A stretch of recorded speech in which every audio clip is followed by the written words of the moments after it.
तो चलिए आज एक ऐसी कहानी सुनते हैं जो सुनने वालों के दिल में एक अजीब सा डर पैदा कर देती है।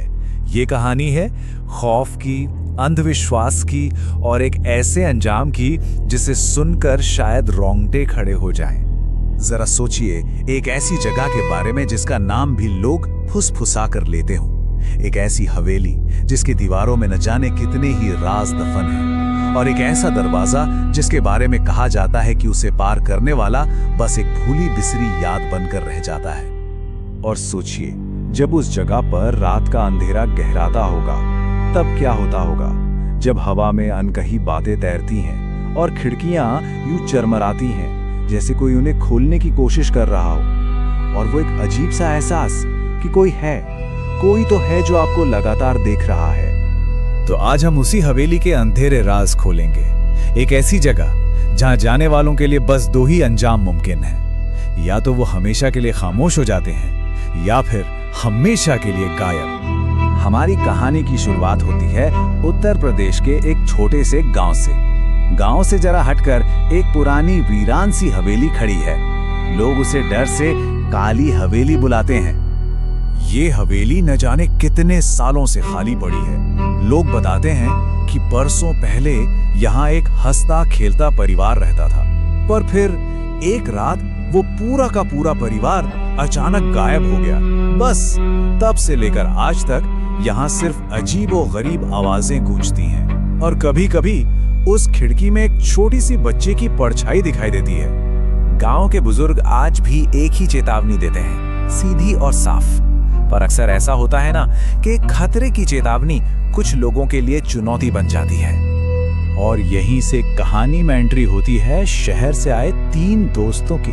ये वो दोस्त थे जो गांव वालों की इन कहानियों को महज अंधविश्वास मानते थे, और मजाक में उन्होंने एक ऐसी शर्त लगा ली जो उनकी जिंदगी की सबसे बड़ी और आखिरी गलती बनने वाली थी। इनमें पहला था राहुल, जिसे ये भूत प्रेत की बातें बिल्कुल बकवास लगती थी। दूसरा था अजय, जिसे हर डर एक नया रोमांच दिखता था। और तीसरा था सोनू, जो मन ही मन डरा हुआ तो था पर दोस्तों के सामने अपनी घबराहट छिपा रहा था। ये शब्द थे राहुल के, और उसका यही अविश्वास, यही आत्मविश्वास उन तीनों को खींचकर उस हवेली के दरवाजे तक ले आया जहां से वापसी का कोई रास्ता नहीं था। और अब कहानी इस मोड़ पर आ पहुंचती है जहां से पीछे हटना नामुमकिन था। आधी रात का समय, और तीनों दोस्तों ने हवेली के अंदर कदम रख दिया। और जैसे ही वो अंदर घुसे, हवेली का वो भारी दरवाजा एक जोरदार धड़ाम की आवाज के साथ अपने आप बंद हो गया। बस अब वो उस घुप अंधेरे में पूरी तरह से कैद हो चुके थे। कुछ पल की खामोशी के बाद ऊपर की मंजिल से किसी के चलने की आवाज आई, ठग ठग ठग। ये पहला संकेत था कि वो उस वीरान हवेली में अकेले नहीं थे। हिम्मत करके जब वो ऊपर गए तो उनकी नजर एक कोने में खड़ी एक छोटी सी बच्ची पर पड़ी। राहुल की आवाज में अब वो पहले वाला आत्मविश्वास नहीं, बल्कि एक हल्की सी कपकपाहट थी। जब उसने पूछा, तुम कौन हो? और जैसे ही उस बच्ची ने अपना चेहरा ऊपर उठाया, उन तीनों की चीखें हवेली में गूंज गईं।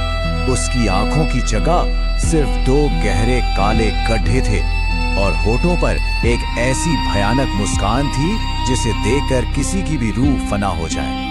अब तक जो सिर्फ एक अनजाना डर था, वो एक जानलेवा खेल में बदल चुका था।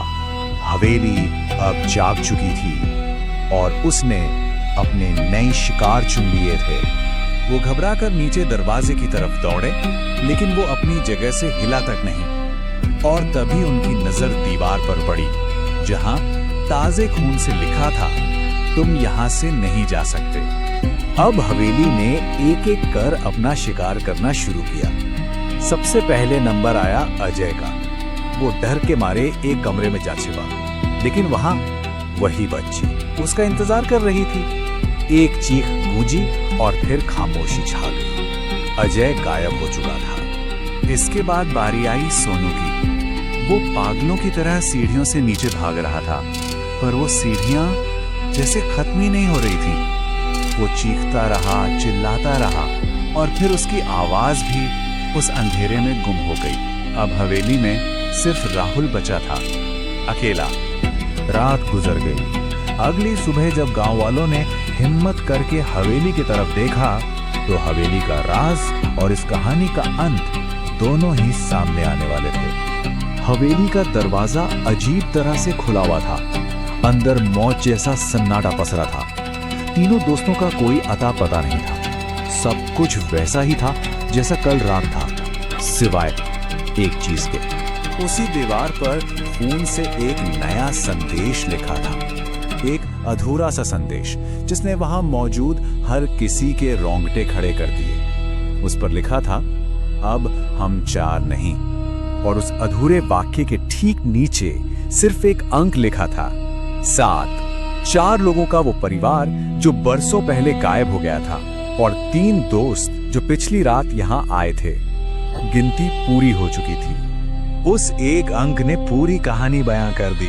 अब वो 4 नहीं थे, वो 7 हो चुके थे। तीनों दोस्त हमेशा हमेशा के लिए उस हवेली का हिस्सा बन गए थे। कहते हैं उस हवेली की खिड़की में जहां पहले एक परछाई दिखती थी, अब वहां 4 दिखती हैं। शायद ये कहानी अभी खत्म नहीं हुई है। वो हवेली आज भी इंतजार कर रही है, क्योंकि उस गिनती में अगला नाम किसी का भी हो सकता है।